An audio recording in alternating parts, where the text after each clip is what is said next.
What's up, guys? This is Comic Confidential, the weekly podcast where we bring you all the comic-related news, and we also break down the approximately top 5 moments from your TV shows. I'm your host, Kade, and alongside me today is Amy. Hello. How are you? I'm well. Well? Proper grammar. Proper grammar again? That's 2 weeks in a row. I know. I make a mental point. A mental point of it. I heard that we're stopping you from, conquering the world. Yeah. Yep.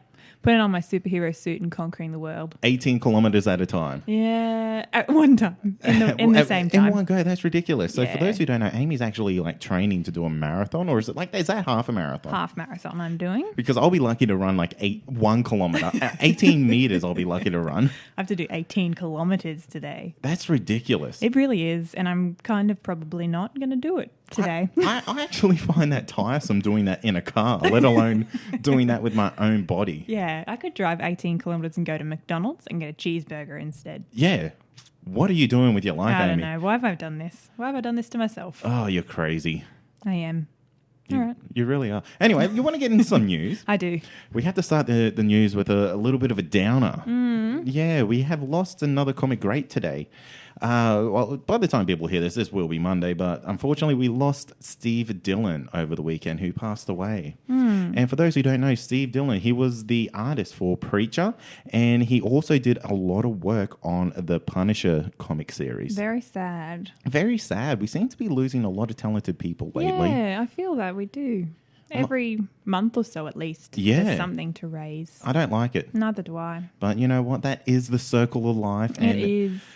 when someone disappears, you always find someone new, someone great. It's the way it goes. It is. Well, on to some happier news. I guess we finally got to see the Logan trailer, the new Wolverine installment. Oh my goodness. Yeah, I'm really loving it. I'm really sad, though, because I have a really bad sense of what's going to happen to my beloved Professor X. Yeah, I think honestly, I swear in this trailer, the last scene you see is Logan, and it looks like he's with X-23, and he's looks like he's maybe got bullet holes in him or something. Happened. He's a little bit battle worn, and it looks like he's dug a grave. Yeah. And I think that's going to be for Mr. Professor X. I will cry so hard. And you know what? I called it. In this trailer, you see he's in a hospital wheelchair. Yeah, he's definitely seen better days. He's lost his cool wheels. Someone's jacked him for his 22s. That's bullshit. He should still have that. Surely he could operate that. You would think so. Anyway. Who knows? It's really interesting because what's said in this trailer is that all the other mutants are dead. Yeah, I picked up on that and I was like, what the hell? What's going on? What has happened between the last X-Men film? Set in the timeline, I guess, because I'm all confused about where they all sit. Well, basically, the X-Men timeline has hit a hard reset. So I think everything from basically the first X-Men onwards is gone out of canon now. Oh, for that's the movies. true. Yeah. So, and was it Days of Future Past where he sent Logan's consciousness back in time? Yes. You know, that movie technically was only set a year in the timeline before this movie. Oh. And you look at the difference between how the characters looked in that movie and how they look now. So obviously something really drastic has happened because Professor X, man, he is looking old as hell. Salt and pepper. But everywhere. you know what's really interesting about that? You see him and he has hair. Yeah. He's got hair, little white wispy bits. Yeah, what's going on there? It's apparently he has Alzheimer's. So has he forgotten that he's bald and he's just decided his body's just gone, oh, all right, I'm going to grow hair today. Yeah, absolutely. But another thing is we see a lot of X-23, well, who we think and assume must be her. Must be. But now, I said this to you earlier because I get such a strong 11 feel from Stranger Things. That's just who I imagine straight up. That was, you know what, she probably would have made a great X-23. She would have. It's a shame she's so tied up and now so famous, I guess, from Stranger Things. But I'm really interested. I didn't pick when the actual movie comes out. It's in March next year. Oh, man. I know. I hate... Well, you know what, it's a really good trailer and they've released it about the right time. So yeah, that's true. This trailer would have looked fantastic in black and white as well. Yeah, with that old school music that was in. Yeah, some Johnny Cash. That's really, really cool. One thing that I did notice is that Logan seems to have been losing his regeneration factor, his healing factor. He was bleeding a lot. He was bleeding a lot, and if you notice, his back was covered in scars. So Yeah, I didn't even pick up on that. Yeah, so this is very reminiscent of the Old Man Logan comic book series, like where he still has his healing factor, but it's a little bit slower, and he kind of gets a scar from wherever he's kind of impacted. So that's what looks like's going on there.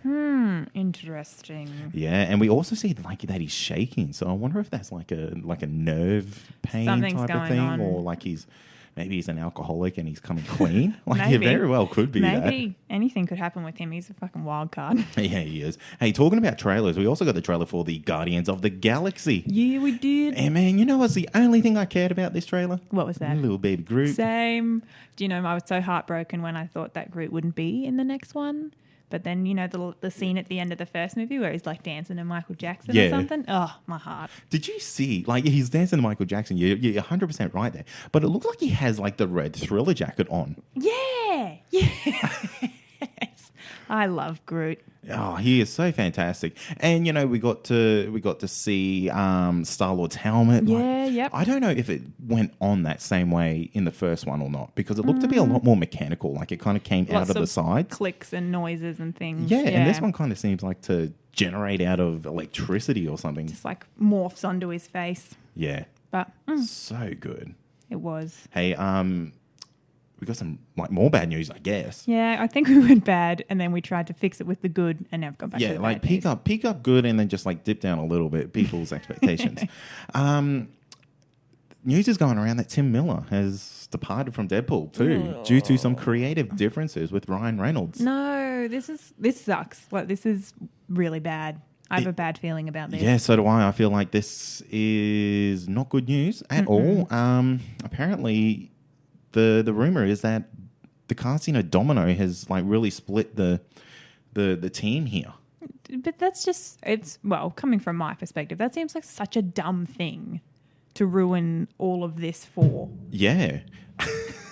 Ow, I just hit my funny bone. And that's hilarious. But yeah, like this is dangerous waters. The only thing that I think could really save this is if Ryan Reynolds went actor-director in this.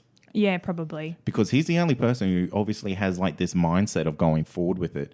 And if you saw like some like interviews with Tim Miller from Comic-Con, he seems to be really sour on the direction that this movie's going. He thinks it's not going to be as exciting, as fun as the first one. Right. So, you know, if you're like going out into public places and saying this stuff about the movie, it's like, that's not good. Not at all. But I guess on that note, the direction has to change for the next movie. You can't have the exact same movie twice over. Yeah, exactly. And that's what the problem could be. Maybe they're just like, they're trying to turn Domino into that Negasonic Teen Warhead girl again over and over. And it's like, do you really want to rehash the same story again? Yeah, people will get shitty if you do that. Yeah, and you know, it's an action comedy. And if you want to like take a book out of the Hangover, they did the same movie 3 times in a row, and it was shit because of it. Yeah, so, it was. You know, maybe this is what Tim Miller is really trying to avoid with this movie, and like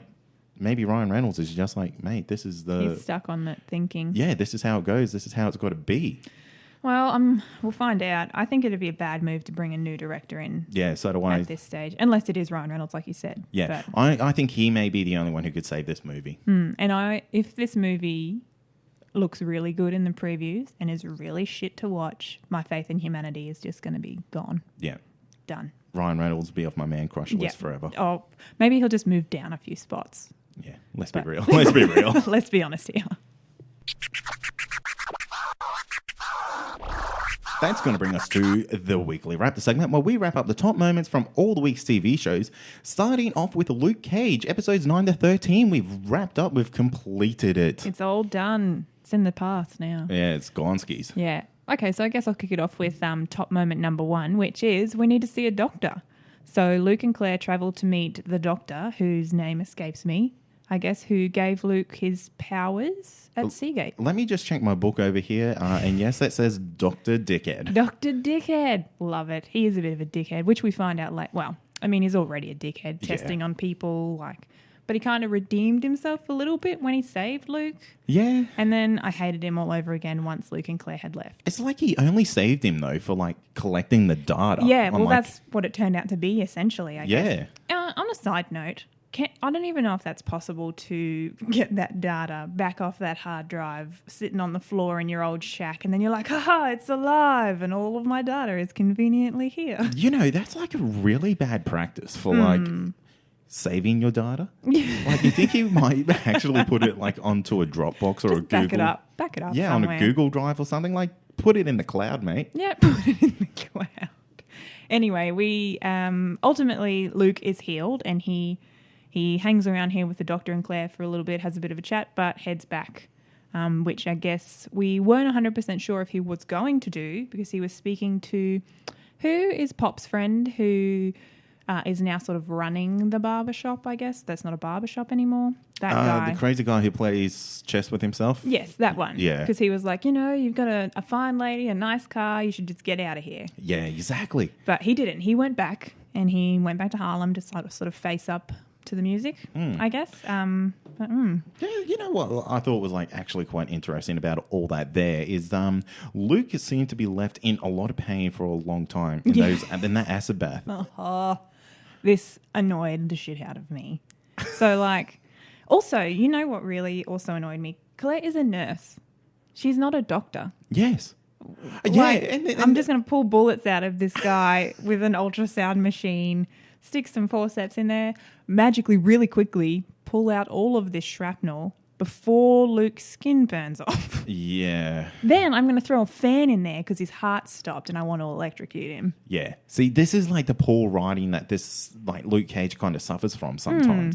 It's like everything's just a little bit too convenient. I'm going to throw this fan in here and you're going to come back to life. Yeah. I'm going to like get these bullets out just in time. Yeah. It's like, come on, man. Yeah. I mean, I didn't hate that part of the show. I thought it was needed and like he had to go back, and we needed the Doctor, I guess, to get his data back somehow to keep the story progressing, but just a little bit annoying. Yeah, it is. And like we kind of need that, like the Doctor getting that data back for like probably the last point that we're going to be talking about.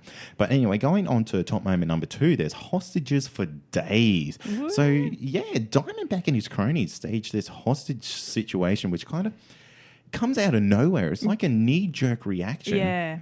And this is very Diamondback. Like I swear the guy's head is not screwed on straight. Definitely not. He does not think he's stuff through, but somehow gets through these really sticky situations. But like just him, most of his people die. Yeah, he has no honor to his crew at all. But basically what they do is they take everyone hostage and they try to blame it on Luke Cage, which is not going to work because you have, let's say 50 hostages here. None of them are actually going to say, yeah, this was Luke Cage. Luke Cage did it. Yeah. But the other thing too is they're like, oh, don't let Diamondback was like, don't let them see my face. Like, they know it's not Luke Cage, so they're going to find out it's somebody else. Yeah. Like, and people have, like, I guess Misty has seen your face. Yeah, exactly. And she knows who you are. Yeah, and well, actually, that's like one of the key points of like this whole hostage situation is that they're actually trying to kill Misty Knight. Yeah, that's so, right. And Luke Cage, obviously saves her, shields her, and they disappear down to this little locker room room that no one seems to know about in this nightclub. Nah. Like, at all. Nah. Except for the one girl who worked there but happens to be the only worker that got taken hostage. Yes. And this is actually, we get our first like mention of Night Nurse in this scene. Her name... Candace? No, not Candace. Doesn't matter. we just always call her Night Nurse, but she actually gets called Night Nurse for the first time here. Right. And she gets laid down to this same area. And one part that I got really excited about is in this whole hostage situation, Misty Knight gets shot in the arm. And in the comics, Misty Knight has a robotic arm from Stark Industries. Oh, I didn't even put that together when she got shot in the arm. I was like, someone stitch her up now. Yeah, and I was just like, oh my God, they're going to do it. They're going to bloody do it. But no, they don't. Didn't. They're like, because they were saying, oh, you're lucky you didn't lose your arm. And I was like, oh, wink, wink, come on. Someone cut it off. Yeah, someone cut it off. Something has to happen here. But no, it doesn't happen. She healed up. It's all fine. I reckon it might come back in maybe season 2. It might be like a flare-up injury or something happens. It's a weakness now or something like that. I don't know. Yeah, something like that. But anyway, what happens here is, we kind of see Diamondback get out of here scot-free, literally out of fucking back door. Oh, I know. And there are cops lining the street. Yeah. And the guy's just like, I'm going to get you out of here. scurries down an alley into a truck, speeds off really quick. Like, that's not going to attract attention. And I swear, it's like right beside the cops. Yeah. Anyway, he does get away, but I guess the one good thing is that, like you said, there were so many hostages and it sort of rallies them behind Luke Cage again. Yeah.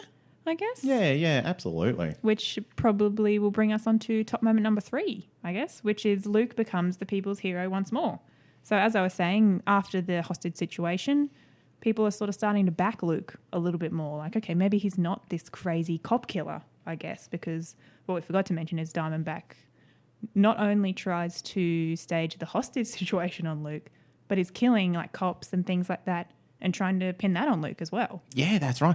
Oh, he kills that like 90-year-old cop who, you know what, if I know like cop shows and stuff, that was his like last day just before retirement. He was buying his wife a pair of socks. Come on.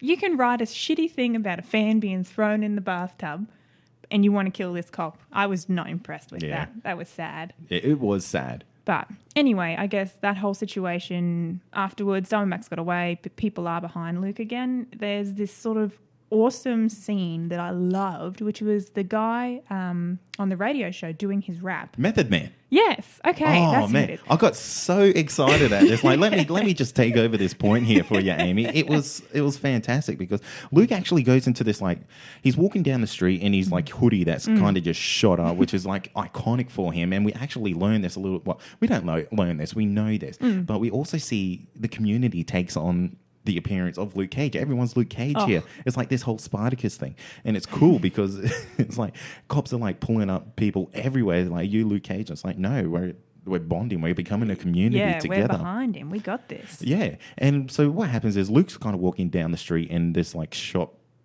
He sees two guys put on some balaclavas going to rob him. This is where we get our Stan Lee appearance, in case anyone missed it. No, I didn't miss that. I saw it. You saw it? Like just that little poster? Yeah. Yeah. Troy would be like spewing about this. He hates Stan Lee. What does he call it? Stan Lee cameos are his least favourite thing. Yeah. That's because Troy's a dickhead. Dr. Dickhead. Dr. Dickhead Troy. So anyway, he goes in here and he meets like Method Man and they're like just high five, and I was like, oh my God. They're bros. They're bros. You were freaking out about it, weren't you? I was. I loved it. Sorry, you can continue now. You fangirled. But the rap he says on the radio was amazing. And also I noticed that in the rap he mentions Iron Man, like by name. Yes. How cool is that? It is fantastic. So cool. I love that bit. And I love the part about people wearing the bullet hole hoodies and all that kind of stuff. That was really good. I really enjoyed that bit. But I guess what it all boils down to is people are joining with Luke and they're happy that he's back, I guess, and all that kind of stuff. And then Mariah and Shades sort of come to the barbershop where Luke is with the crazy chess man, and they're like, all right, well, we want to take out Diamondback as well. Here's this file about Carl Lucas that will prove you're innocent. Sort of thing. And then Diamondback busts in the door. And it all happened really quickly, this scene, I thought. Like where the battle went down between Diamondback and Luke. Yes. Like he just magically showed up. Like, I guess he's at the barbershop at Pops. That's probably a good place to look for Luke. But well, yeah, let's be honest here. It's kind of like it's his bat cave. Yeah. Can I say too, can we stop destroying Pops? Like, it's been blown up at least 3 times, I'm sure. He could not get insurance for that place. I swear, that is a hot spot. Not at all. But anyway, I guess Diamondback and Luke battle it out in this big bravado scene with all of the people that are with Luke, I guess, around him, sort of like a makeshift arena. Yeah, and this was like really, really odd. It was like there's police surrounding him. But doing nothing. Yeah, and like, come on, guys. What are you doing? It seemed like so odd, and like there was even a fucking like your mama joke thrown in there. Oh, yeah, no, I remember that. You're going to let him say that, Luke? You say that about your mama or whatever? Yeah, it's just like, oh my God, this is like as cliche as it really gets. It was the most underwhelming fight scene I've ever seen. And do you know what I didn't get? There were flashbacks during this fight scene, I guess, between a young Carl Lucas and Willa Stryker. Yeah.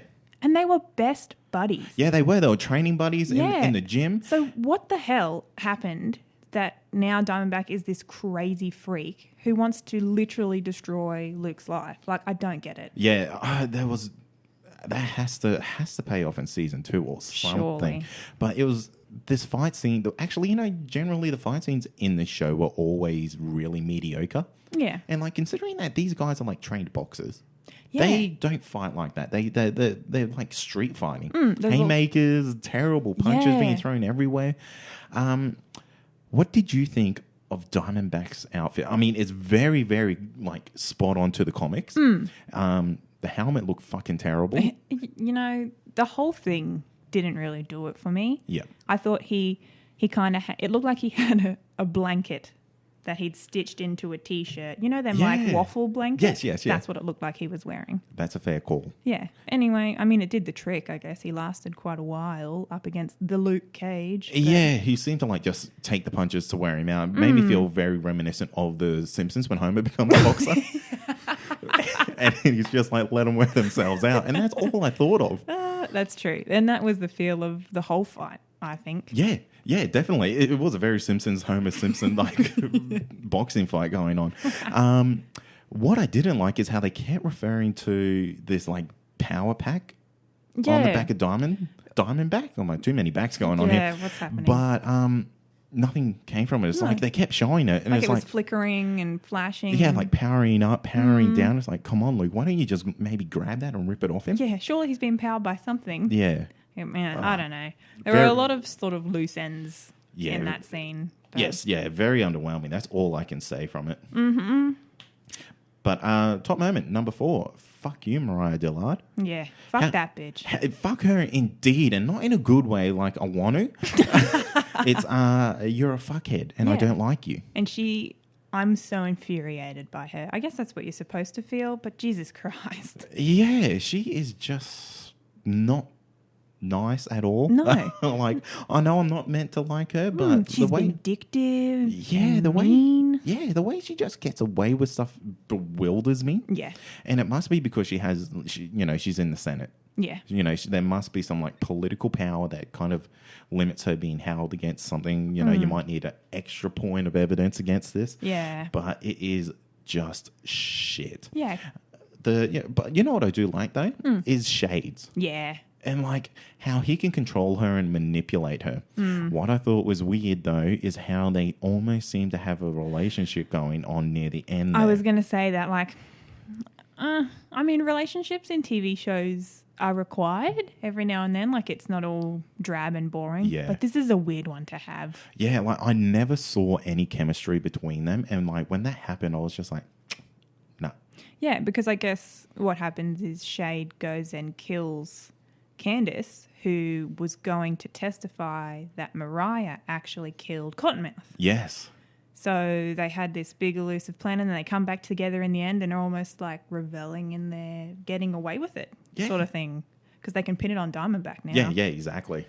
Yeah, I don't know. Anyway, I hate her. Shades is okay, but it's weird. You know what? I really want Shades to be the main villain of season 2 because he's fantastic. He's such a good villain. He is a good villain, and he controls the scene. Like and that. he doesn't have to say a thing. No, and that's what I was going to say. In that elevator scene where Diamondback sends that other guy to kill Shades, I guess, Shades owns that and destroys all 3 of them. Yeah.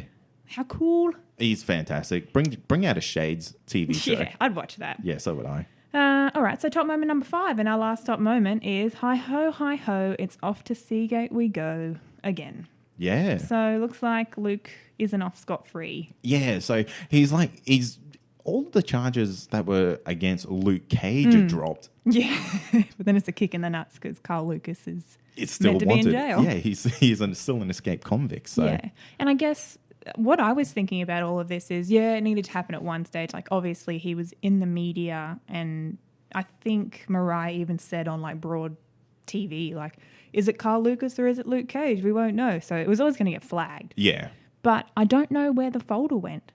It fell under a table in the fight. Oh, okay. Yes. So it's just sitting there. Yeah, so he it is. could he'll get out for He sure. will get out. There'll Yeah. be season 2. He'll get out very, very quickly. I think Claire actually picks it up. Oh, does she? Yeah, I'm Okay. pretty sure. And Claire actually makes mention about Daredevil about 18 fucking times. And these last couple of episodes, it's like, okay, we get it. You know Daredevil, all Yeah. right. You're dating Luke Cage and you know Daredevil. Yeah. All right, lady. Yeah, exactly. And it's just like, oh, I know a really good lawyer. And I swear she said that about fucking 10 times. Yeah. It's like, yeah, righto, Claire, we get it.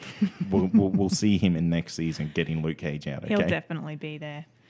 All right, so that's all of our top moments. That is all of our top moments. Now, let's talk about this season as a whole.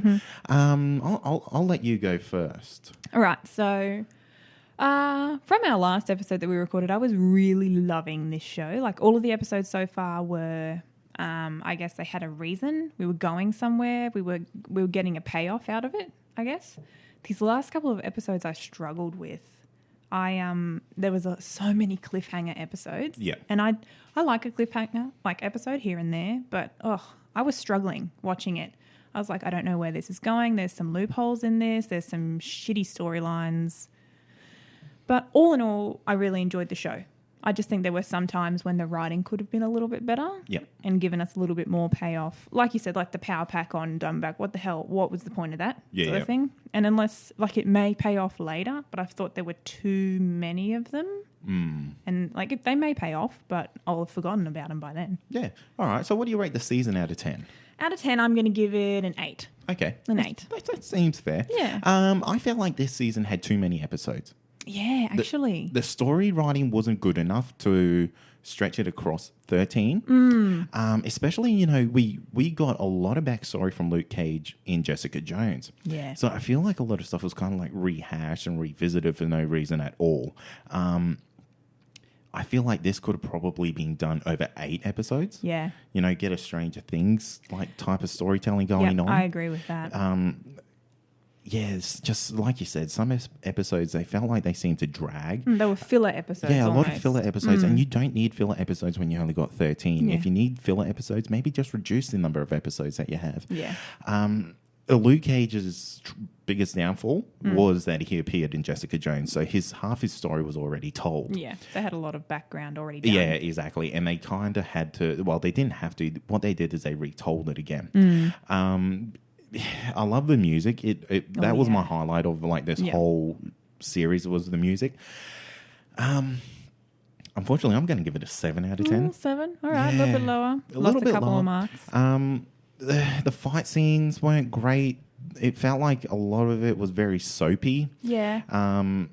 The drama always felt pretty forced in it, in my opinion. And it just didn't move as smoothly as the other Netflix shows that we've watched, like Definitely. Daredevil. Yeah. So, 7 out of 10 for that one. He would do better in a team up, which is why, they're going to bring out Iron Fist. Yep. I can't wait for that. Yeah, I can't wait for that either. So I think Luke Cage season 2 will be Luke Cage and Iron Fist. That would be awesome. Will be awesome. Anyway, so that's going to take us to Supergirl. Yeah. And top moment number 1 with Supergirl is Martian Manhunter vs. Superman. And boom, I fucking called this. You did. You hit the nail on the head. So basically, Superman is pissed at Martian Manhunter after it's revealed that a shipment of kryptonite has gone missing. Lo and behold. How does that happen? From a top secret government organization. Yeah, and what it is they have a mole on the inside, which always happens. Always happens, and like these guys are screened. I'm sure, like you don't open up the paper and it says position vacant at the DEA for secret missions and shit like that. No. It's crazy. So basically, Win is. I love him. This is great. I love Win. He's almost like the Cisco of the Supergirl. Yeah. From the And Win is basically he's just pooping his pants, but he's almost like creaming them at the same time. Just at the thought of like Superman and Martian Manhunter like going to fight. It's like, oh my god, this is terrible. Oh my god, this is going to be amazing. I love that part. It was so fucking great. And just between you and me, I think this version of Martian Manhunter would own this version of Superman. He's a badass Martian Manhunter in this show. He could dominate everyone. Yeah. You almost don't need Supergirl when you got a bloody Martian Manhunter. Do you know, that was one of my things when I started watching this show, because I was like, you have Martian Manhunter.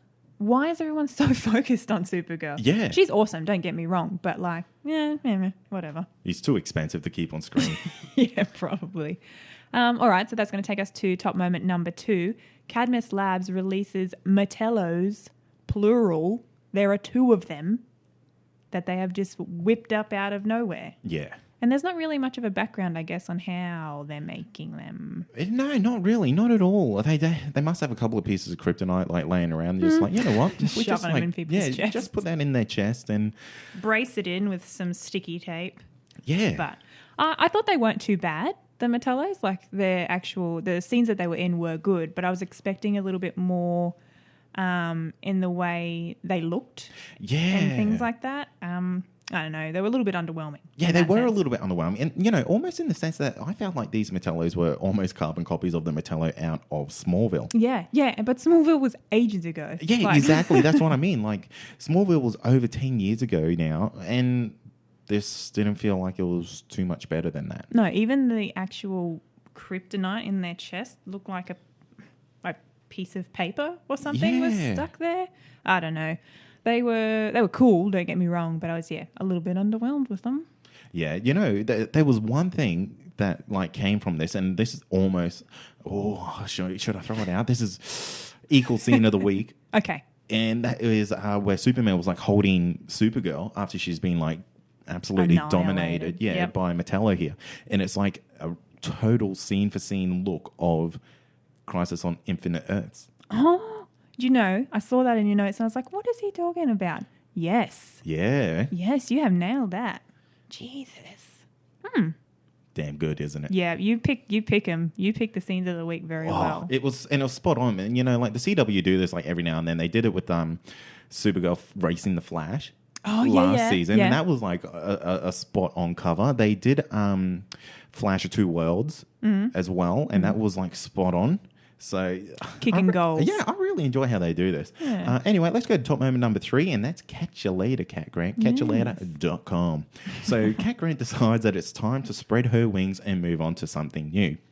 AKA, the CW cannot afford to keep her on the show because she's a very high-profile actress. She is. And her pay bracket is just a little bit more than what they can afford. Well, they got to keep Martian Manhunter for a little while longer. So they probably did a trade-off. Yeah, that's exactly what it is. And, you know, the CW's budget for their shows is almost a third of what Supergirl originally was getting per episode. Oh, wow. Yeah, so the fact that they're still, they're producing really good quality episodes here for a third of the budget, really makes you think that they spent way too much money on her. Yes. Well, maybe we'll see some better episodes. Well, not the episodes aren't good, but a little bit more. Maybe we get a better looking Metello now that she's gone. Yeah, hopefully that will do it.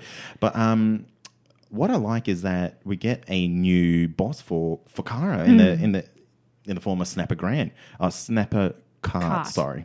And what I like about him is that he really levels out Kara's optimism because it can really get a little bit sickly. You know, Kara's like all puppy dogs and kittens type of thing all the time, like super, super happy. And like, that's cool, you know, like you kind of want that from your Supergirl.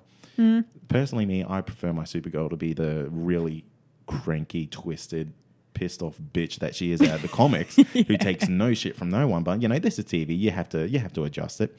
But what I like about him is that he is like 100% not phased by her. Oh, yeah. Like to the point, like, won't even give the girl a damn chair. He gives no shits about it. No shits at all. And she's like trying to like curse at him in like, you know, the cute way that Kara does. And he's just like, whatever. Yeah, I reckon he's going to be great for the show. Yeah, I like him. He's going to be the comic relief from now on. It'll be great. It will be. All right, so top moment number 4, we find out Kara's dad is still alive. So pretty much you're never going to hold down Dean Cain. Ever. Forever. Oh, man, I love Dean Cain. Yeah, he's a pretty cool dude. He is the coolest dude, man. You cannot have like a Superman going on and not have like Dean Cain like just floating around in the background. Yeah, he needs to show up in it. But we did hear in the episode that the evil lady, I don't even from Cadmus Lab. Yeah. Do we even know her name? We'll figure it out. Someone let us know. Yeah, if we know her name, let me know what it is and let Kade know too. But she pretty much says you should remember how he used to be, not how he is now. So What's going on there? What have they done to him? Oh, do you want to know my theory? I always want to know them. I reckon. Oh God, could they be teasing Cyborg Superman? Oh damn! That would be so good because like Cyborg Superman, he's like missing half a face, half of it's like Terminator style. Oh Jesus! And like one of his arms is like full on Terminator style. It's just like, come on, man. I think you're onto something. All of your theories so far have been on point. Yes. I think this one would be a good one. I'm a TV show genius. Well, we'll have to just keep watching and find out. Yes, if they we do will. that, will be awesome. That will be. I'll be put a fork in me. I'm done. So anyway, let's go. Top moment number 5 from the episode, and that is Mon-El wakes up, and basically he just gets all Wayne Brady up in here and chokes a bit. Yeah. After Kara has been talking nicely to him too, like, I'm never going to let you feel alone, la la la. And then he's like, bam, choke you in the fist hold. Yeah, and man, that's how it ends. That's gonna be that's a great cliffhanger. I cannot wait for the next episode. Me too. I'm really loving this show. It's Supergirl moving to the CW has been the best thing for the CW and for Supergirl. It's really, really good here. My question to you, Amy, is what did you rate this episode? I'm going to give this one a 4. A 4? Yep, 4 out of 5. Yeah? Yeah, I did like this one. It wasn't the best episode of the week, but it was up there. Yeah, I'll feel you. I'm going to give it a 3.75. I feel the way that they kind of like defeated the Metalloids was a little bit... It was lacking a little, actually. Yeah, it was lacking. The sickly moment where Kara and her sister like have that moment of, no, you're the most important thing to me, not my cousin. And Yeah. Yeah, it's just... But that's what Supergirl is, you know? Like, it's kind of aimed towards like teenage girls, and I'm a full-grown man getting close to his 30s who's watching this and complaining that it's not for me. Yeah. You know, like, come on, I need to get a grip. But 3.75, I'm just really excited to see where they go with this Mon-El. Yeah. I think in the next episode, they better do a lot on him because I'm itching for it. Yeah. I need to know. I'm going to call this early, and I'm going to say Mon-El will become a love focus for Supergirl. Oh, they probably will do that. Yeah, because, they've kind of like pushed Jimmy Olsen out of the picture. Real quickly, too. Yeah. Like, he's the new boss now, I guess we should mention. But yeah, that's it. Oh, if they do a love triangle, I might shoot myself in the foot. Oh, they will. Yeah, anyway. Anyway, you know what? That's going to take us to the ever-impressive Gotham. I'm loving Gotham. All right, so top moment number 1 from this week's episode was we get to see the Red Hood gang again. So they're back, sort of as a copycat group, I guess. Yeah. And we find out that Butch has actually put them all up to it to try and get back in Penguin's good books by destroying the Red Hood gang, unbeknownst to them. Yeah, well, it was kind of like a fail safe. Yeah. That he had to like kind of like off the Red Hood gang because it's kind of like Penguin and his cronies rocked up to their hideout. Yeah. But it must have been, he wanted to save the day in the end, I guess, so that Penguin would appreciate him more and not Nigma, who is now sort of his second in charge. So, yeah. But Nigma wasn't having any of that. He saw straight through Butch's plan, I guess, pretty much, and ultimately unraveled it in the end by some trickery of his own, Riddler, all that kind of shit. So You're calling it good. I'm calling it. You know what's really interesting though is like Nigma is just allowed into this police station to like do things. I thought that too. He just sort of like bust in the door and was like, I'm here and I'm in charge because the mayor said so. Like, I don't think it works like that. I'm pretty sure laws are different. You can't just like give yourself jobs. Yeah. When you're in second in command. Like that doesn't work. It doesn't make sense. And that's the problem with Gotham. It's just kind of like, you know what? We kind of need him to be over here. So let's just make that happen. Yep. That you're right about that. That is the feel for this show at the moment. Whatever the writers want to happen just magically happens. Yeah. And I guess they are the writers. They're writing it. But I smell bullshit on some of that. Yeah, so do I. Talking about bullshit, top moment number 2, and that is Ivy is back. And she's a bitch. She's a massive bitch. So salty towards Selena. So salty. And I don't know why. Yeah, well, the reason is because she knows Selena. but Selena doesn't know that's Ivy. Yeah, she's got the upper hand now. Yeah, Ivy. yeah. So I don't know. I sensed a lot of animosity from Ivy. Yeah.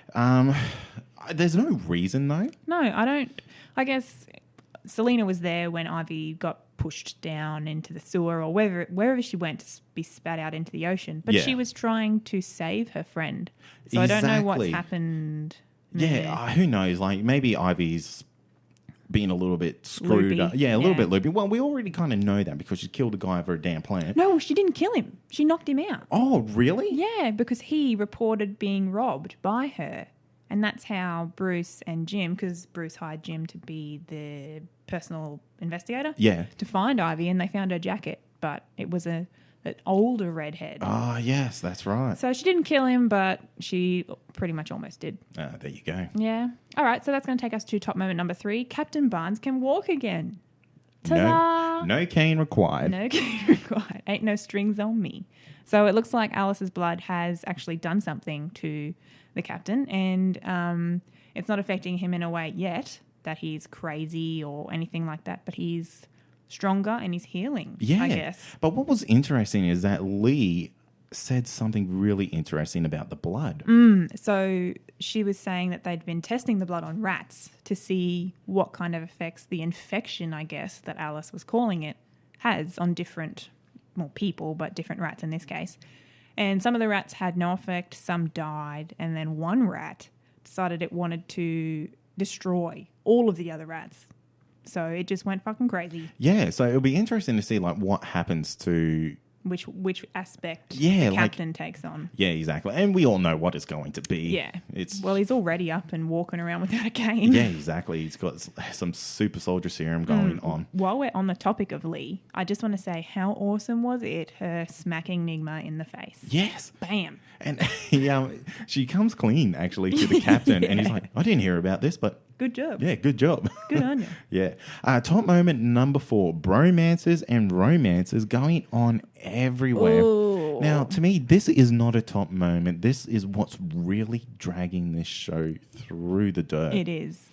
So we got like Bruce and Jim, they're like bromancing out, fucking, we're best buds, all that type of stuff. Selena and Bruce, like, oh, who gives a shit? Yeah, we've seen this. Yeah, they're 12 years old. That's right. We got Tabitha and Butch, who like seem to kind of be regaining their relationship from last season. Yeah, I don't know what's going on. Who really knows? But like, I tell you what, Butch is like punching well above his weight on that. She's hot. She is damn hot. She's probably the hottest person on TV at the moment in our shows. And then like this, I don't get it. I don't know what they're doing with this. We seem to get like a moment between Enigma and Penguin. Yeah, I was a bit weird about what was happening here. Like, I guess the Penguin, he's taking care of Enigma, but it took on a weird turn in the end. It did. And, like, I'm really over Gotham doing this. Just changing it up whenever it wants. Yeah, changing things that don't need to be changed. And, like, I don't care that, they're same sex. Yeah, whatever. That doesn't bother me at all. What bothers me is like this is not needed and it's unnecessary and it's almost kind of there just as a shock factor. Yeah, you're probably right there. They are shocking people who are watching and being like, oh, and it's probably almost a teaser too, because I don't really know what they're going to do with that relationship. Yeah. But I couldn't care what they did with that relationship because it doesn't interest me and it's not like going to build the show to be anything more. No, it'll go nowhere like a lot of the other storylines in Gotham. Yeah, exactly. That's the problem. Gotham, get your shit together. That's right. And top moment number 5, the Mad Hatter is back at it again. So we see he's a certified psycho, pretty much. We sort of gathered that, but it's confirmed. He's certified. The certificate is on the wall. Enigma got one to say he's sane. Yeah. Mad Hatter's got one to say he's insane. So anyway, it turns out he's killing girls, not really in the memory of Alice, but he's sort of messed up about how things went down with Alice dying. Yeah. So he's a bit messed up and he is kidnapping girls and dressing them up like Alice. And then, in this episode, he slits her throat. Yeah. Pretty much, and just kills her, which... I mean, he's crazy, whatever, but it looks like he's blaming the whole thing on Jim Gordon. Like, he left a little calling card for Jim Gordon at the end, so We'll probably be seeing him again too. Yeah, that's going to be a fantastic storyline. Totally can't wait. The only good thing to come out of this episode is that there was no Fish Mooney again. Yay. Which, by the laws of Comic Confidential, earns a half a point. Half a point. All right, we better rate it. Yeah, so what do you think of this? I'm giving it a 3. Yeah. I struggled with this episode, and not even just this episode. I find a lot of people are liking Gotham, but I just can't get into it. You know what? I ask the question every day on Twitter, and is Gotham losing its touch? And, you know, it's 50-50. People say, yeah, Gotham is shit. Like, it was shit from episode 2. Like, and I probably almost agree with them on that. But sometimes it just brings the goods. Yeah. I'm going to meet you. I would have gave it 2.5, but no Fish Mooney. Exactly. So half point. Yeah, it gets that half point for 3. But man, I don't know what they're doing with this, and I'm getting pretty over this show. Me too. It's a really hard watch, like you said. It's the last one that you watch out of everything, and it's just like you're watching it because you have to. We have to talk about it. Yeah, that's right. Yeah, So, it's not something I would watch off my own back, sort of thing. Yeah, exactly. I wouldn't. So here's the question to the listeners: would you drop Gotham From the show. from the show? Should we drop Gotham? Yeah. Let us know what you think. Or should we keep it on just so we can hang shit on it? Because we also like to do that. Yeah, we also sometimes. like to do that. So anyway, that's your question, listeners. So we'll go on to Agents of S.H.I.E.L.D., which is just kicking Oh, goals. I'm loving. This is the opposite end of the spectrum to Yeah, Gotham. yeah. This is why it comes after it. So we put it down in the dirt, then we lift you up high. So top moment number 1: Coulson beats the Ghost Rider. Damn, I love Coulson. Dan Coulson is the man, and you know what? This had to happen. You had to have Coulson race the Ghost Rider. Oh yeah, how cool was that scene? I was like, I could not stop smiling. Yeah, it was Could not. fantastic. And like, okay, yeah, it's cliche, and like we usually hang on cliches, but man, I loved it. it was so good. Yeah. It was like this. So this scene of the week? Oh, No, no. it comes later. Yeah. So you know what? I was actually surprised at how easily the Ghost Rider got defeated here. Yeah, me too. Like he crashed his car, but he's pretty much, we've seen before, him being thrown around, all that kind of stuff. Yeah. But he was just slumped, passed out in his car. Yeah. I didn't think that would be how it played out, but whatever. Yeah, exactly. And I mean, he was like Ray Easy. He wasn't Ghost. That's true. He was Ray Easy. But it was cool nonetheless. It was cool nonetheless. So top moment number 2, Ghost Rider joined S.H.I.E.L.D. So after all of this happened, it was bound to happen. It I guess. was bound to happen. But he joins forces and helps S.H.I.E.L.D. out on this one. Yeah, well, that's right. You know, we have Ray Easy looking for Sky. So, you know, we've got S.H.I.E.L.D. looking for Sky. Ray Easy's looking for Sky. The writing's on the wall, guys. Team up and find it together. Yeah. Which is what they do, I guess. We also learn a little bit more about the Darkhold from this joining of the forces, Yeah. I guess. Coulson's got a little bit of background. Then we find out that many people have tried looking for it. Nick Fury himself, I think Coulson even says, and they've never found it. Yeah, So- yeah, that's right. Actually, he does mention like a few people. He says Hydra. I'm pretty sure he says Red Skull as well. Yeah, no, he does. Yep, that's right. So it has unlimited power pretty much. And they haven't located it in all of the time that Coulson's been around. So And Shield's been around for what, 50, 60, 70 years? Quite a while. So everyone's been looking at all the way back from when Captain America first came to the scene. And I guess it makes me wonder how this group of scientists stumbled upon it. Yeah. Because we find out, I guess, a little bit more about Ray Easy's uncle Elias. Yes. His uncle Elias, and why he's in jail. He put the guy in a coma who was running the whole operation at Momentum Labs. Yep.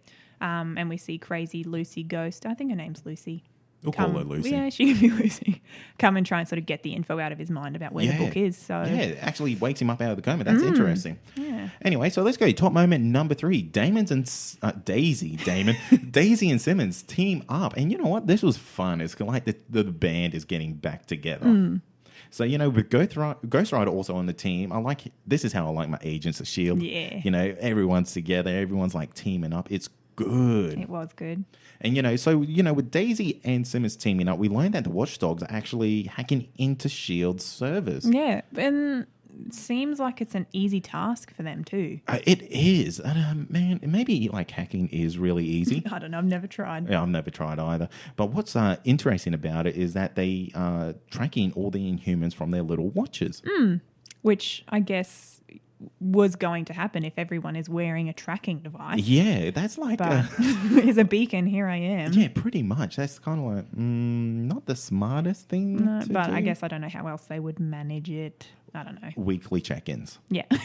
Which they do. Which They do that. Yeah. Anyway. Just being overprotective. But the interesting part is that they are tracking Hellfire to catch him.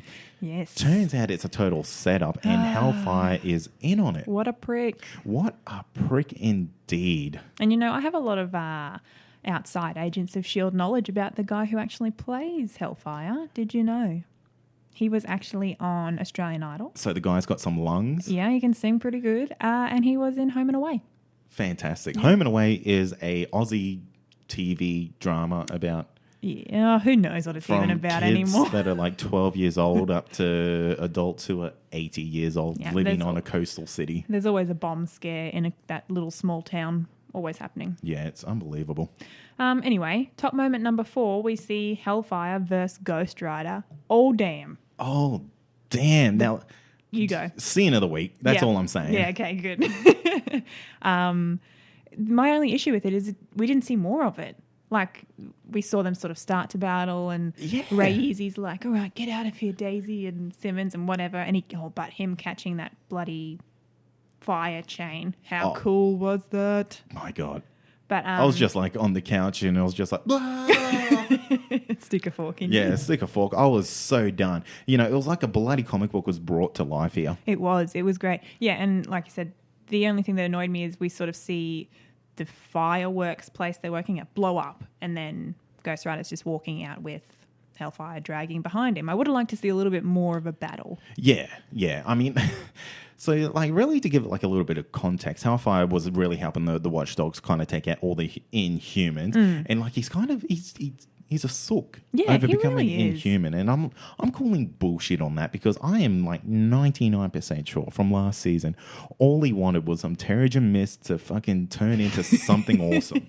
And then he did, and he was like, oh fuck, I don't want this anymore. Yeah, he was kind of like, I never asked for this, and it's like, fuck off, mate. Yes, you did. You wanted this hard. Yeah, but then he's like saying he wants to kill all of the Inhumans and then he'll be last. So he almost doesn't even care about his life anymore. So what the hell? I didn't get that part. And it's like, mate, your power's not that bad. No. It's like you can actually keep it in check. Yeah, it's not like destroying your life or anything. But it is weird that he works at a fireworks shop and he can set things on fire. It's ironic, isn't it? It is ironic. Anyway, this, scene of the week, Hellfire vs. Ghost Rider. It was awesome. Yes, and that's going to take us to top moment number 5. Simmons knows about the life model decoys. She does, and she picked it up so quick. Just like straight away. She like goes up to Fitz and she's like, she's pretty good looking. And Fitz is just kind of, oh, yeah. I thought it was guess. taking a different turn. Yeah, there, so and did she was I. jealous, but no. Hey, that's clever. What I really liked about the scene is like Coulson and like the And May. and the LMD, the life model decoy, like talking about missing body parts. Yeah. And he's kind of like, she was like, I'm born this way. He goes, yeah, I'm an amputee too. And it's just like, oh my fucking God, They're going to Coulson. be kicking themselves when they find out. And I guess that was a big thing. They had May there, who was sort of a no-nonsense type of person. Yeah. And then they had, I forget what they call the LMD, what her name is. But anyway, they've got her sort of facing off against May to test her almost. Yes. Which was cool. I like that. That was cool. What we got like some classic TV drama, which is like a little bit too cheesy for me, is like Simmons has a lie detector test due tomorrow. Yeah. And like she's just gone and helped out Daisy and Ghost Rider. And now she's found out that old mate's making robots at home. Yeah, she's going to fail that lie detector test. Yeah. And if she doesn't, I don't know how she'll get away with it. Yeah. We'll see. Who knows? Anyway, what do you rate the episode this week, Amy? This was my favourite episode of the week, so I'm going to give it a 4.25. Oh, damn. Yeah. Amy, I'm going to meet you on that because this is like, you can't give it 4.5 because it's just a little bit too cheesy in some spots. Some places. Yeah, 4.25 fits this bloody perfectly. Sure does. So let's move on to the ever amazing Flash. I'm loving the Flash. Top moment number 1, Jessie Quick has arrived and she's got some badass Speed Force powers. How cool is it going to be when she puts that suit on? Oh my God. I've seen the trailer for next week and it looks so damn good. I haven't watched it because I'm going to be shocked when I watch the thing. I'm just going to be like, fangirl, and just waiting for it. Oh, it's so good. But you know what? Wally is cracking the silks big time because of it. He is. He's really... There's a lot of saltiness happening in these episodes between main characters. Out of all these flavors, he decided to be salty. Yeah. And I guess it gets to the point where we learn that it took a near-death experience for Jessie's powers to kick in. She essentially saved herself from being run over by a car, I think. Yeah. And then Wally, being he is going to uni. He's a smart boy. Yeah. Jumps out in front of a car and it's like, well, it's going to work for me too. No, son. Jessie ends up saving him, but he's even more salty about it. Yeah, he is. It's like, why'd you save me? So what we learn is like, we get a good life lesson from Joe here. Yes. Dad cop. I love that. That whole thing was great. It was great. And basically, Dad cop puts it into like black and white. He goes, look, mate, everyone in this city got hit with dark matter. Look how many metahumans there are. They're like a drop in the ocean. There's hardly bloody any. And I love that because that wasn't something I was necessarily thinking of. Yes. When Wally and Jessie got hit, I was like, oh, for sure, both of them are going to get powers now. But I didn't even think of that. The whole city was exposed to this. Yeah. And it didn't affect everyone. Yeah, exactly. You know, it kind of like just opens up your mind. You're like, oh, wow. Yeah. Okay, so... And it was really good of the writers to put that in. It was. It really was. It kind of put things into perspective for him, I feel. But what was really interesting about Jessie Quick coming to Earth 1 is that we learned that Barry's actions didn't alter Earth 2. That's right, yeah, which... I don't know how this all works, but that's really interesting and it boggles my mind a little bit. Yeah, so each Earth must obviously have its own timeline. Run separately. But yeah, so basically Harrison Wells and Jessie Quick come back and they're like, I've never seen this room before. Yeah. And it's kind of like Harrison Wells is like, Barry. What did you do? Like tisk, tisk, tisk. Yeah. I like Harrison Wells. He's really good. I hated him in the first season when he was evil bad guy, but like sneaky evil bad guy. Yeah. Like the guy who's playing Harrison Wells. Yeah. Anyway, I like him. Yes. Anyway, let's go. Top moment number 2, Magenta takes over. So we learn that she's a foster kid with an abusive foster father. Yeah. Yep. And basically, Dr. Alchemy has like spoken to her and revealed her powers. So it's kind of like we got another Jekyll and Hyde thing going on here. We're seeing a lot of that. I think that's really going to be the theme of this season is like people battling like inner demons or like, you know, like inner thoughts. Almost like alternate timeline demons, I guess. Yeah, exactly. So how would you like explain her?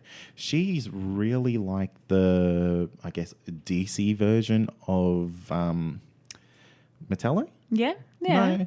Am I thinking Metallo? X-Men? Magneto. Magneto, yeah. I knew who you were meaning and I read the name and it didn't even... Yeah, it didn't click. So Magneto, she is like crazy, crazy powerful, man. Yeah, she's probably one of the most powerful we've seen. Yeah. In this, like in the Flash itself. In the Flash, yeah. This is easily the most powerful meta that like he has come up against. And it was lucky for him that she sort of didn't battle him head to head. She being... Frankie was the girl's name who was battling out against Magenta, ultimately won in the end. Barry didn't have to go up against this crazy powerful meta. And what is really, really interesting is like she's not held accountable for her actions. No. Like I'm pretty sure the cops would not agree with you here, Barry. Well, what's the name of the character Tom Felton plays? Whenever he comes on screen, I'm just like, hey, Tom Felton's on the screen. Julian, yeah. He doesn't want to take any of her shit. At the start. He's in there. He's like, you did this. It was you, blah, blah, blah. And then I guess Magenta comes out in all her glory. But you know what? He wasn't taking any... Oh, yeah, what? I'm going to say something here. I reckon he knows she did it because he's got a Jekyll and Hyde thing going on with this whole Dr. Alchemy thing. Do you know, you said that a few times. Like, you've said that he will be like a Dr. Alchemy. And I think you are right. Like, the more I watch him in these... episodes. Yeah, I think you're right. He just seems to be able to click onto things a little bit too well. And if we turn out to be wrong, he's just a super, super smart dude. Yeah. But I want him and Barry to be friends. Nah, I like him being like this, like little badass on his own. I do like that. That's true. But Anyway, so that's going to take us to top moment number 3. Jesse Quick and Barry team up. So back onto the topic of Magenta. She is trying to finish the job that she started by killing her abusive foster father while he's at the hospital recovering from her last attempt to kill him. And we actually get to see like the magnitude, choice of words there, of her powers. Yeah, that was a good choice of words. So she lifts an entire ship type barge thing. Yeah, a shipping barge. It is a ship type barge on top of the hospital and just hovers it there. Unbelievable. No strain. She's not even sweating, not breaking a sweat. But one thing that annoyed me, I guess, with this is they used Iris as the maiden in distress again. Oh, she just happened to be at the hospital interviewing the dad, and then bam, she's locked in. Yeah. I really thought they were moving past this. Yeah, from what we saw with the alternate timeline, she was cool. She was like in there getting shit done, and now she's back to not boring Iris, I guess, but they're using her as a tool to make, Barry have that sort of connection with the damsel in distress. Yeah, it's kind of like, oh my God, Barry, Iris is there, you need to go save her. And it's like, oh, fuck's sake, not this again, really. I mean, I do like their relationship. I got no issues. It's probably one of the relationships I like in these TV shows that we're watching at the moment. But yeah, I thought that was a bit annoying. Yeah, it was a bit annoying, especially, how they have built her up to be a lot more independent. One thing that I did think was really cool about Jessie Quick is how she can just kind of just slot in with Barry. Yeah, and like Barry's taken a long time to get to where he is. Yeah. In terms of his abilities and, knowing what's right and wrong. And she just, she comes in and takes up the mantle, I guess, which was cool.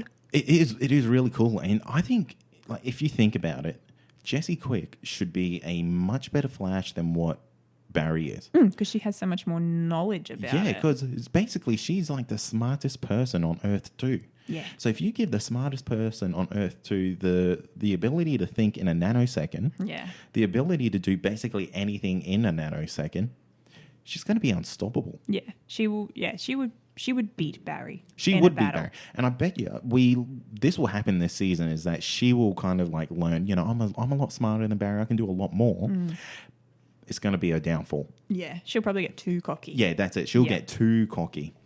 Anyway, let's go. Top moment number 4. Jessie gets her speedster costume. Oh, like I said earlier, I'm waiting for her to put that on. Yeah. Ugh. So, like, we get a tiny little look at it, and it looks like it's a rehash of, like, Trajectory's costume from last season.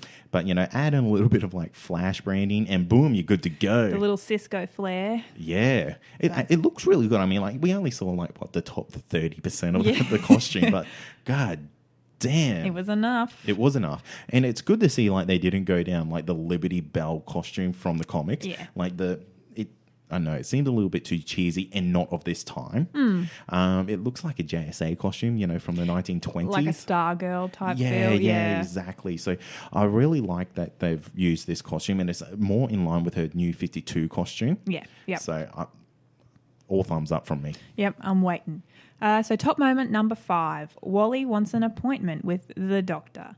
So I'm getting the impression that Wally will be visiting or requesting an audience with Dr. Alchemy. Yeah, he wants his powers. He does.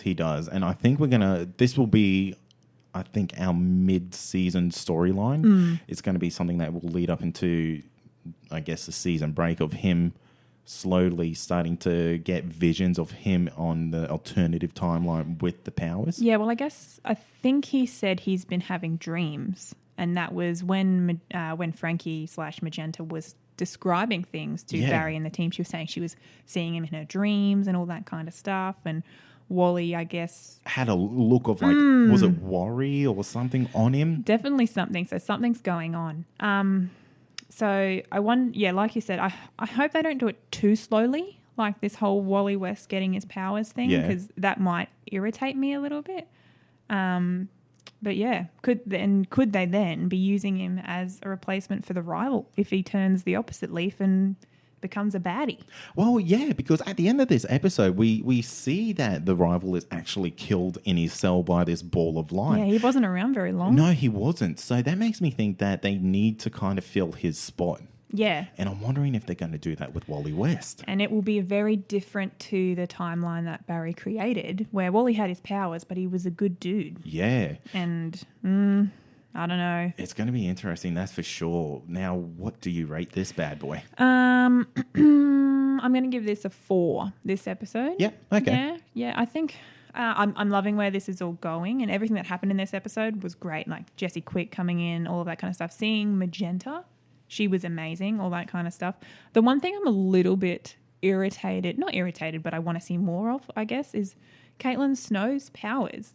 What are they doing? Yeah, they're kind of on the back burner, aren't they? And I guess there was a couple of times there where Harrison Wells was like, Caitlin, can you just talk to Jesse? And she's like, oh, I don't have powers. I don't know what she's talking about. I'm like, just tell them. What is the big deal? Actually, you know what? That's a really polarizing moment, because it's almost like she is talking to herself about her powers. It's kind of like, take it slow. You don't need to rush into this. It's her like reassuring herself that it's not bad. Yeah. You just need to be careful. But I guess we don't really know when the powers started, because he came back. Barry came back from the alternate time, from Flashpoint, and she's got them now. But how long has she had them? Yeah, well, obviously I say obviously, but they could have been from when the second explosion happened. Yeah, okay, that's true.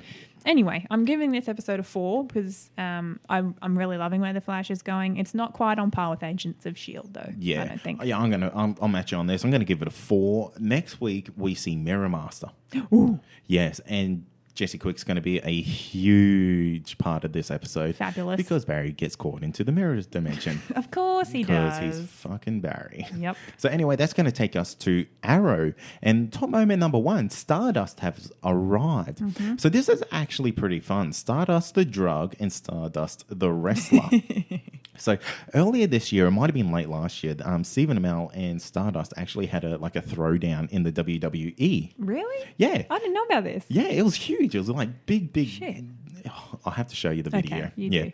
So basically, what happens in this episode, Mad Dog goes to sort this guy out on his own because he got a hot tip. He kind of knows He's where... He's got street cred and he knows stuff. Yeah, that's exactly it. He has the inside scoop. And we see him go take care of this guy, but what happens is we see him fall into a pit of Stardust formula getting made up, and it makes me feel like this was a very Jokerish scene. Yeah, it was. It was a very Joker scene, because then he pops out with enhanced abilities, I guess. Yeah. Which is, I don't really know what's in Stardust that would do that, but whatever. Yeah. It was, and pretty much the powers that the guy develops are he can't feel pain. Yeah, that's it. Kind of like his nerve endings or shot or something. But yeah, anyway. So top moment number 2, Deadshot is back. What? I know. I was so confused when I saw him in the cell with Diggle. I was like, he's dead, right? Yeah. And so, yeah, he's sharing a cell with Diggle, who is now in jail for whatever he's been framed for and all that kind of stuff from the army times. And there was a really good banter going on between these two. Yeah, there was. So it was, Diggle thought that Deadshot had killed his brother, but he hadn't. And then Deadshot didn't really know that his brother was dead.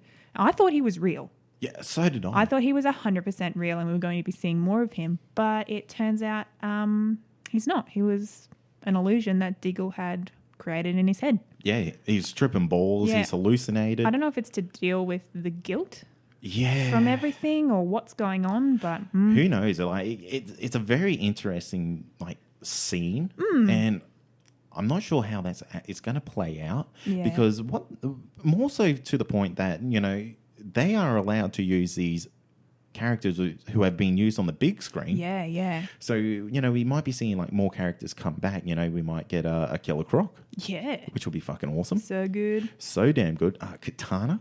She was awesome in Arrow. Yes. She was fantastic. And it'll be great to have her back on. If I can actually see her use her sword. Yeah, let's get out of the flashback zone and bring back the people. I Let's like do that. that. No flashbacks, just bringbacks. Yep. Like it.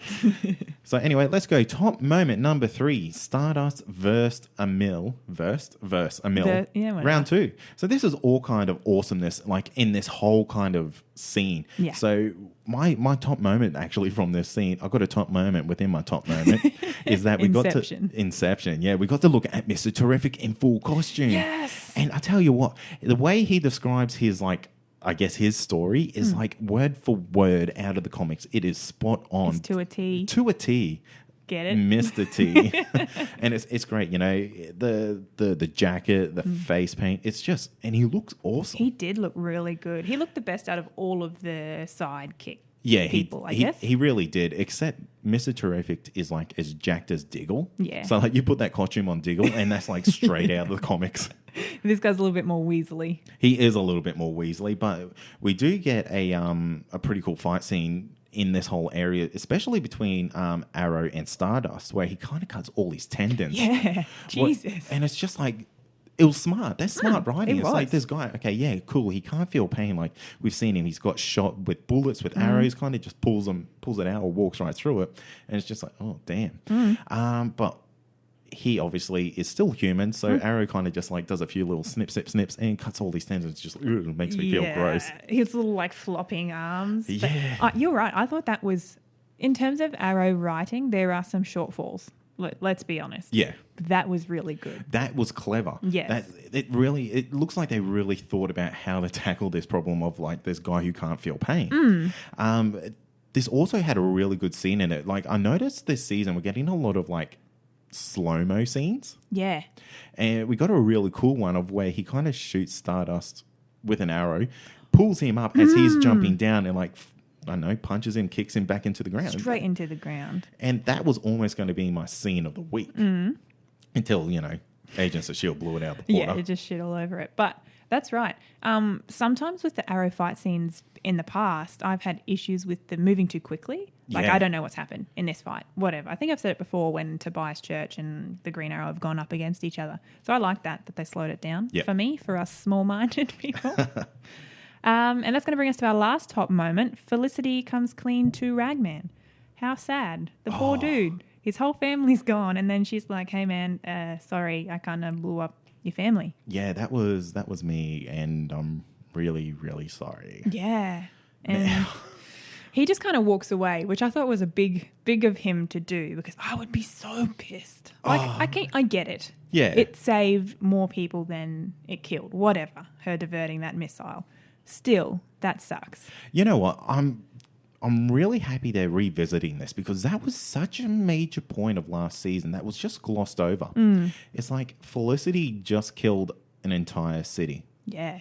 And it was just kind of like, move whatever. on. Yeah. And it's good to see that she's kind of battling with this. This is how they need to use Felicity this season. It's like she needs to feel like she's redeemed herself. Yeah. And not just be sort of like a love interest or the brains or whatever. She has a purpose now. Yeah. So. Yeah, that's exactly it. And man, you got to feel for Ragman. Oh, yeah. Because he just looked and he's like, you just felt like his stomach sunk. It was really good acting by the guy who plays Ragman, I thought. Oh, his face, man, it made me want to cry. Yeah, poor darling. Oh.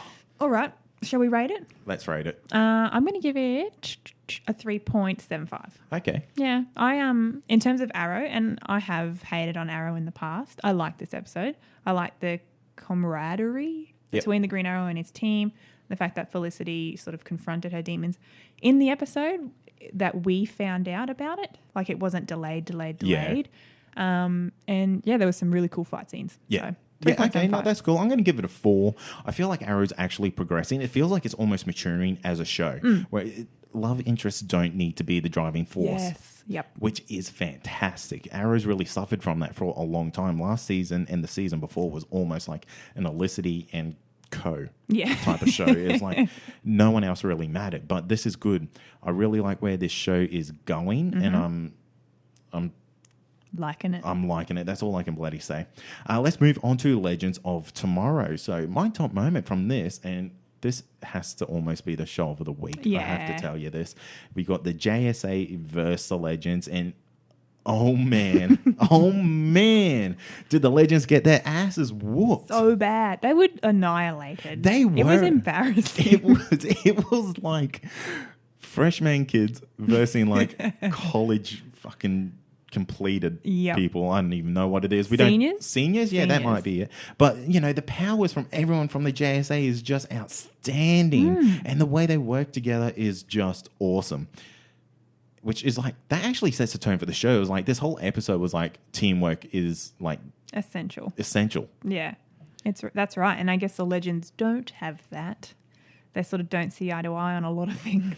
No, well, they don't. They really make the Legends look like a team of amateurs. Yeah, they're just sort of plucked in together and here you go, do this job. And essentially, I mean, like, that's really what they are. And I guess... we learned that the JSA, they're just so much more hardcore. Yeah. Like, they were going to go do a suicide mission just to make sure the mission was done. Yeah, they're like, they live for their job sort of thing. And again, phone calls from the president. Like, they're just on another level. And I really liked all of the JSA characters. We didn't get to see all of them in detail. I guess we saw Vixen quite in detail. And Stargirl, her powers are quite dominating when she's in a battle, so you see quite a bit of her, but there was not a lot of backstory. Yeah, actually we got to see Midnight's power where that was unreal. So cool. And they were just like, turn the lights off or whatever. I'm like, oh, what's going to happen? Yeah. And then so cool. The most underrated power used in this episode. Yeah, and I wish we'd seen more of it. Yeah. Anyway, top moment number 2, Reverse Flash and the Super Soldier Serum. So I get super excited when speedsters are on TV in multiple episodes. Yeah.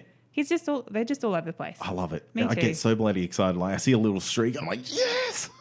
I know.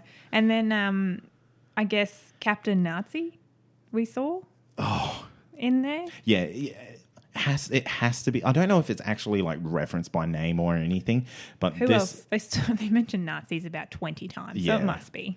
This has to be Captain Nazi, and man... You're not liking him. This was just straight up like dog shit CGI. He looked like a potato. It looked ridiculous. Yeah. You know, he like was not they could have left him looking normal and just just a little bit stronger. Yeah, exactly. Like, they don't need to turn him into this fucking abomination looking thing. Almost like a Hulk. But yes. a shitty Hulk. A shitty Hulk that looked like it cost $1,000 to make. Like, he looked ridiculous. He did. And then, and then he shrinks back down, I guess, and he's still got all the veins. They could have just left him looking like that. With all the veins and whatever. Yeah, exactly. They could have just, They could have just made him look like he was jacked up on something. They didn't actually have to make him jacked up. Yeah. To ridiculous proportions. I don't know. Anyway, so top moment, well, actually, that will lead me to top moment number 3. Oh. Citizen Steel gets his powers. Yeah, he does. Well, you don't get to see him with his powers, but this is how he gets them. So it's not all bad with that super soldier serum, which is a bit on the nose, which Ray Palmer actually says. I love him. He is fantastic. So Ray Palmer actually makes a tweak to the formula after he and Vixen are captured. Yep. Very interesting that he can, like, what seems to be literally hours, make this formula again. Yeah, it's in handcuffs with the tiny little microscope. Yeah. Like, shitty conditions, shitty situation, but bam, here's a result. Yeah, and not only does he, like, make the formula, he makes it better. Yeah.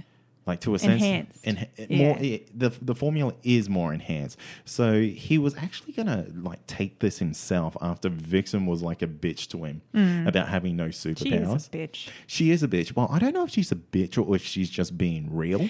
She is. She's being real, but I'm like, you leave Ray alone. Yeah, you leave him alone. He's a good guy. He's a nice lady. He is a nice lady, but it's good because it encourages Ray to want to step up to the plate. Like, he has to prove something here.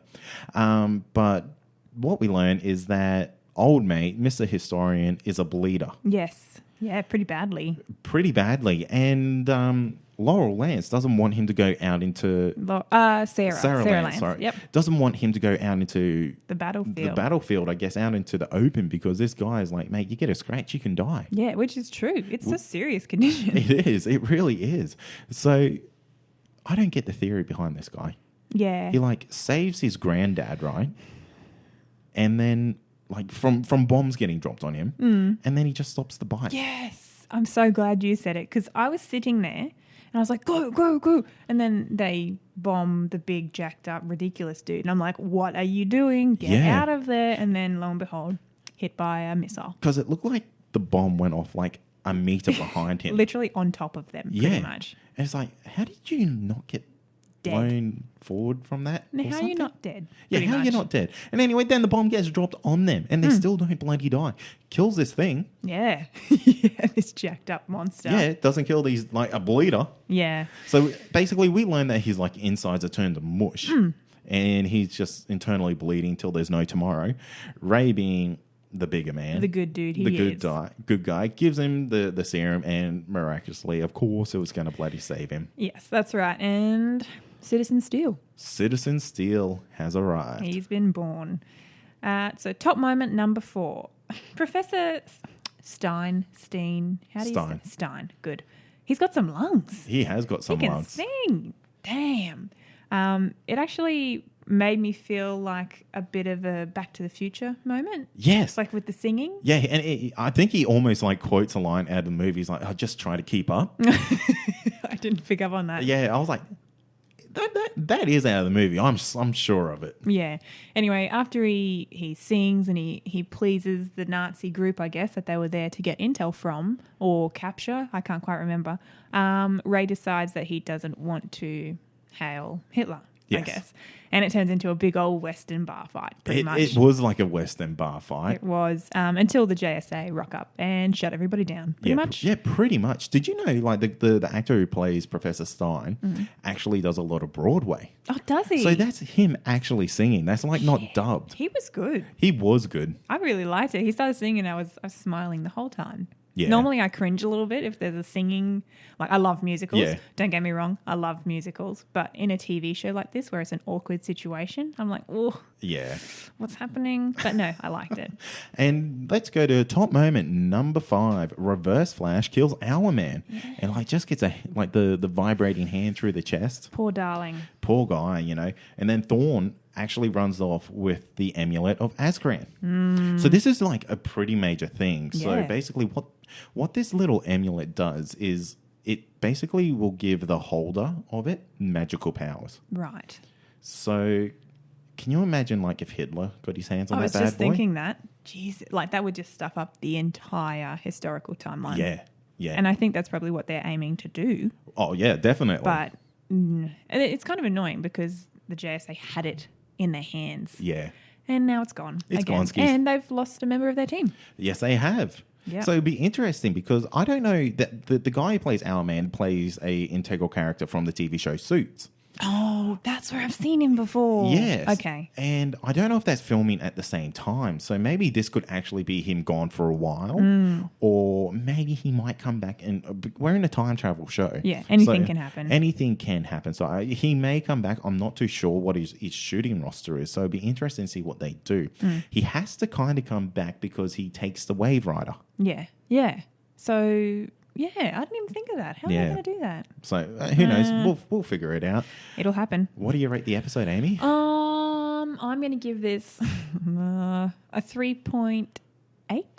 Can I do that? It's not quite as bad as some of... not bad. It was a good episode, but it wasn't on par with The Flash or Agents of S.H.I.E.L.D. for me.